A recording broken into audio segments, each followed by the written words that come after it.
Vamos a obtener ahora la sombra en una perspectiva.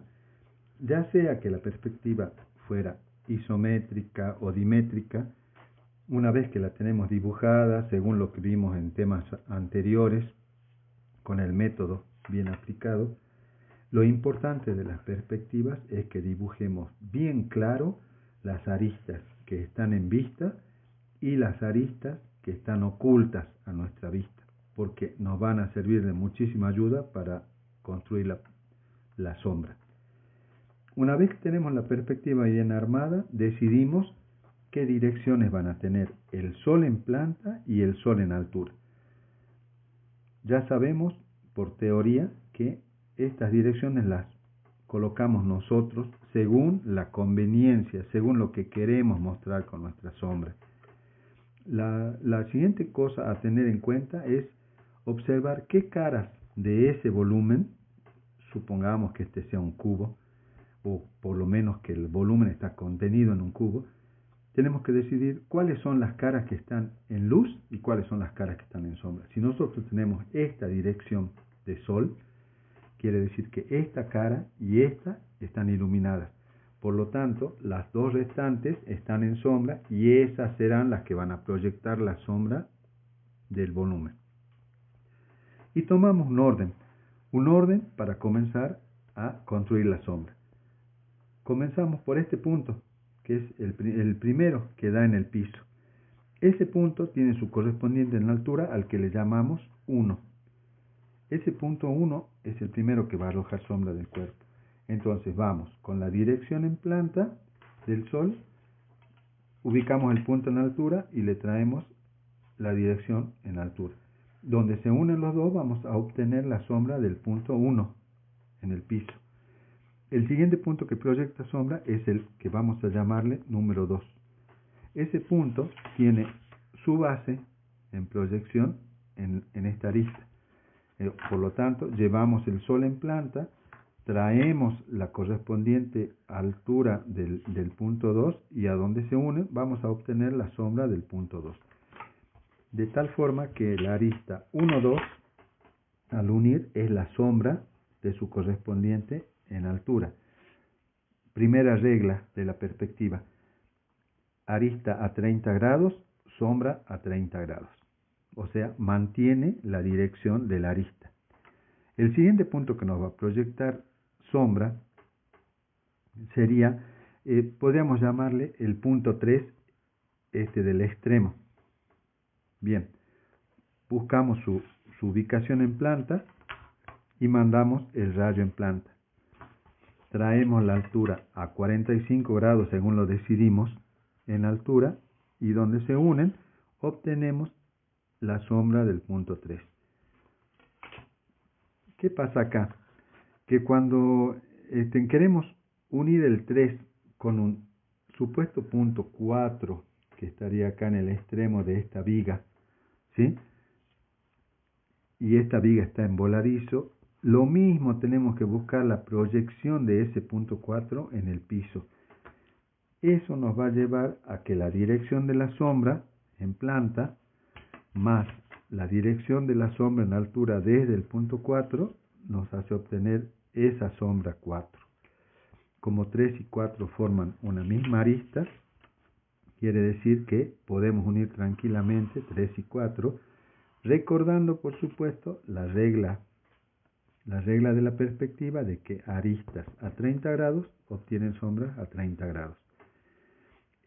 Esta cara superior del volumen se dirige hacia los 30 grados de la izquierda, bien, porque se supone que el techo está iluminado, bien, y a partir de ahí, bajando, ¿sí?, se produce otra línea de división entre luz y sombra. Por lo tanto, vamos a tener que obtener la sombra de este punto al que vamos a llamar 5. Ese 5 coincide con la misma base de 4, pero tiene otra altura. Entonces, cuando nosotros proyectemos a 45 grados la altura, nos damos cuenta de que 5 está aquí en sombra.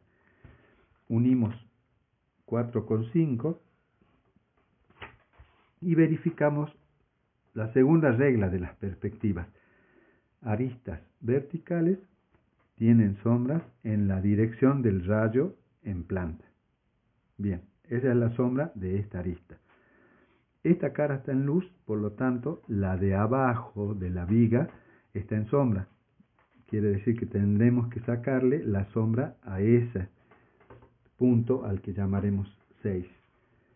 Ese punto 6 se proyecta en el piso hasta este lugar.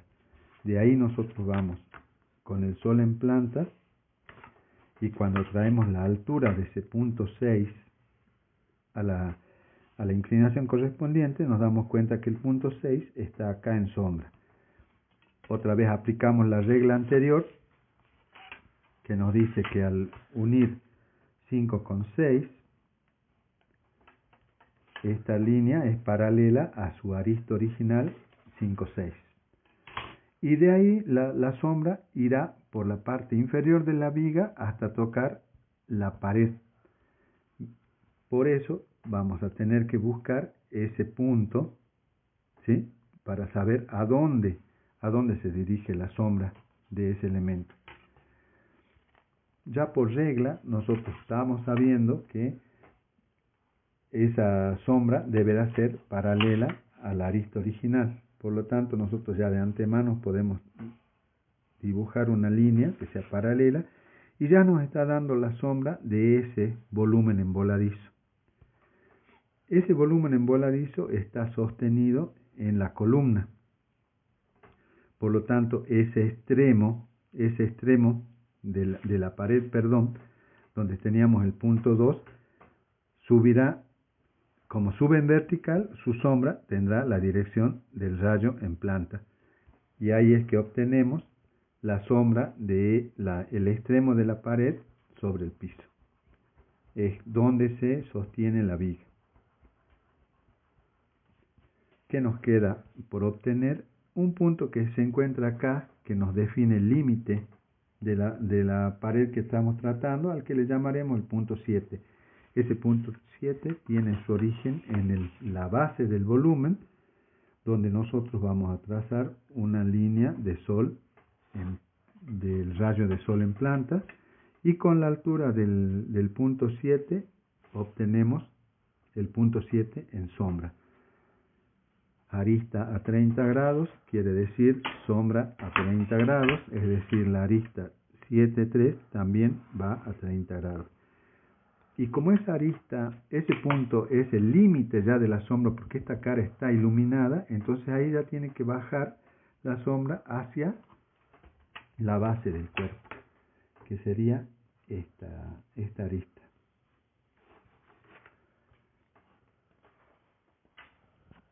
Nos restaría obtener la sombra de este hueco sobre la pared y de este elemento como una viga sobre de la plataforma. Bien, veamos del hueco. Lo que hay que analizar acá es que el hueco va a proyectar una entrada de luz sobre la pared en el piso.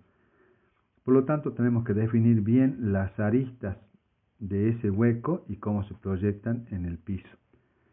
Las aristas que van a proyectar sombra en el piso serían esta, porque divide una cara con luz y una cara con sombra, que es la inferior, sería esa.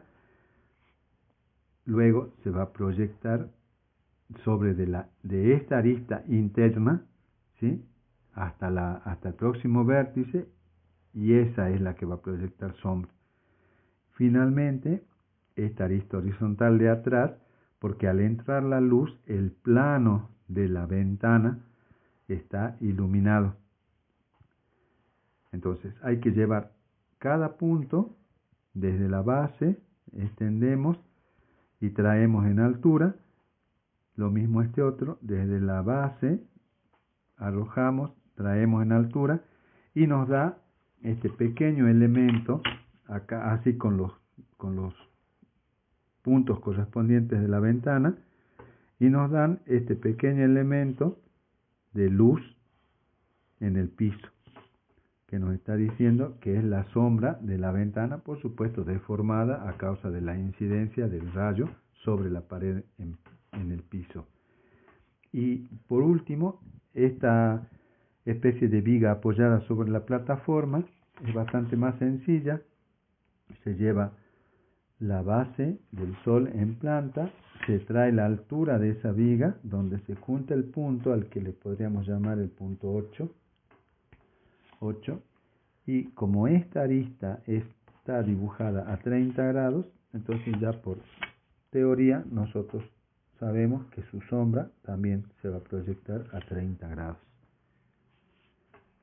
Un último detalle, la ventana en este ángulo va a arrojar una sombra sobre esa pared lateral.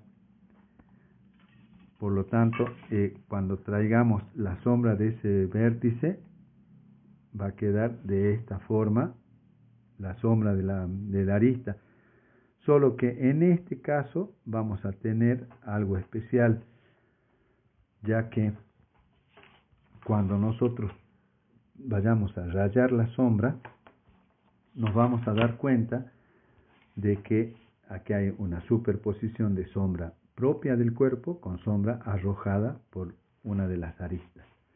Bien, si vamos a rayar la sombra propia, tenemos que definir bien cuáles son las caras que nosotros habíamos definido como en sombra, que serían esta. También está en sombra esta cara, que es lo que recién acabo de señalar. Está en sombra este lado de la viga en voladizo, la cara de la pared que está en sombra